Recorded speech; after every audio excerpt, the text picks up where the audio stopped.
Icon లాగా మీరు modelling లో ఉన్నారు, బాడీ ఫిట్నెస్ కానివ్వండి, మెయింటెనెన్స్, అట్లాగే సేవ కూడా కోట్లాది రూపాయలు వెచ్చేస్తారు. ఇలా బ్యాక్గ్రౌండ్ నుంచి మీరు ఎట్లా టర్న్ అయ్యారు? ఇక్కడ స్టార్ట్ అయ్యామని కాదు, ఎక్కడికి వరకు వెళ్ళామనేది ముఖ్యం. లైఫ్ లో ఎలాంటి దెబ్బలు తిన్నామని కాదు, ఆ దెబ్బల వల్ల ఏం నేర్చుకున్నాం అనేది ముఖ్యం. మీరు ఎలా అక్కడి నుంచి ఇంత పెద్ద డ్రీమ్ ఎట్లా కనగలిగారు? నా తల్లి కూరగాయలమ్మి నన్ను పెంచింది. తల్లి పడే కష్టాన్ని నేను ఎప్పుడు మారుస్తాను. మా నాన్నని చూసి నేర్చుకున్నా ఎలా ఉండకూడదని, మా అమ్మని చూసి నేర్చుకున్నా ఎలా కష్టపడాలని. అక్కడ కూరగాయలు అమ్ముతూ కూడా నా తల్లి నాకు నేర్పించిన ఒకటి ఫ్యామిలీతో ఎలా ఉండకూడదో మా నాన్నతో నేర్చుకున్నా. అక్కడ నుంచి నా స్టార్ట్ అయింది ఈ జర్నీ అంతా. సేవ చేయాలి అనే వైపు మిమ్మల్ని టర్న్ చేసిన పాయింట్ ఏంటి లైఫ్ లో?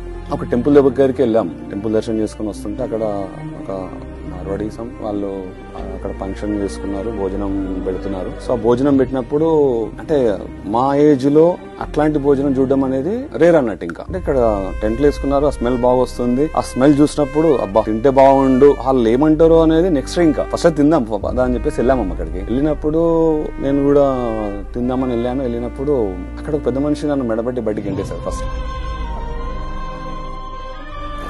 అవమానం, కసి, దాని నుంచి పుట్టిందే ఇలా కొన్ని వేల మందికి భోజనం పెట్టాలన్నా అట్లన్నా మనం రీచ్ అవ్వాలి. కొన్ని గవర్నమెంట్ స్కూల్ అంటే వాష్రూమ్ లేకపోవడము, అమ్మాయిలు కూడా వాష్రూమ్కి వెళ్ళాలంటే ఫస్ట్ ఆఫ్ ఆల్ నాకు తెలిసేది కాదు. అమ్మాయిలు వాటర్ తాగకపోయేవాళ్ళు. తర్వాత తెలిసింది వాళ్ళు వాటర్ తాగితే వాష్రూమ్కి వెళ్ళాలి, వాష్రూమ్ వెళ్ళాలంటే వాష్రూమ్ లేదు. సో దానికోసం వాటర్ తాగకుండా ఉండేవాళ్ళనే నాకు తర్వాత తెలిసింది. స్కూల్కి వెళ్ళాను, అక్కడ మేడంతో మాట్లాడాను. మేడంకి ఏం ప్రాబ్లమ్స్ ఉన్నాయంటే తను చెప్పింది వాష్రూమ్స్, వాటర్. వాష్రూమ్స్కి వెళ్తే ఇట్లా నేను ముక్కు పగిలిపోయినా. 43 వాష్రూమ్లు. ఇవాళ మా ఇంట్లో ఎలా ఉన్నాయి వాష్రూమ్లు అలా వాష్రూమ్ చేశాను. తర్వాత వాటర్ మంచి ప్యూరిఫై వాటర్ గంటకు 500 లీటర్ వచ్చేలాగా చేశాను. తర్వాత టోటల్ బిల్డింగ్ ను అంతా పెచ్చులు ఊడిపోయి వర్షం పడితే నీళ్ళంతా కారుతున్నాయి. అట్లాంటి బిల్డింగ్ ను మొత్తం టోటల్ మాడిఫై చేసి, మా అమ్మ చిన్నప్పుడు నాకు ఒక మాట అయిపోయింది, బడికెళ్ళురా. ఏంటమ్మా అంటే బడి ఒక గుడి లాంటిది నాన్న. అమ్మ అన్న గుడినే బడిని ఎందుకు గుడిగా మార్చొద్దు అని చెప్పేసి గుడిగా మార్చాను. యాక్టింగ్ వైపు వెళ్ళాలనిపించలేదు నాకు. చిన్నప్పటి నుంచి యాక్టింగ్ చేయాలనేది ఉందమ్మా. నేను చిన్నప్పుడు పేపర్లో చూస్తే యాక్టర్లు కావాలను, లేకుంటే యాక్టింగ్ నేర్పిస్తామన్నప్పుడు నేను లెటర్ రాస్తుంటే వాళ్ళకి అసలు హీరోలు అంటే అన్నం తినే వాళ్ళు కారనుకునే వాళ్ళు. మీ జీవితం అంతా రోజు నేర్చుకునే లెసనే అన్డౌటెడ్లీ. బట్ ఏం మెసేజ్ ఇస్తారు ఏదైనా చెప్పమంటే?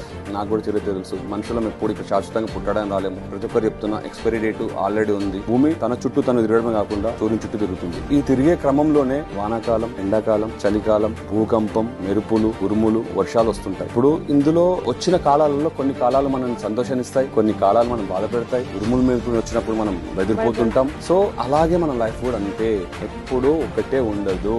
ఎప్పుడైనా సరే మంచి ఉంటుంది, చెడు ఉంటుంది, హ్యాపీనెస్ ఉంటుంది. అంటే మన లైఫ్ లో ఇది ఒక భాగం మాత్రమే. బాధ వచ్చినప్పుడు బాధనే ఉంటుందని కాదు, సంతోషం వచ్చినప్పుడు సంతోషం ఉంటుందని కాదు. అందరూ ప్రతి దాన్ని మీరు అలవర్చుకోండి. ఇది ఏది కూడా శాశ్వతం కాదు. మన టైం కూడా మనం కూడా శాశ్వతం కాదు.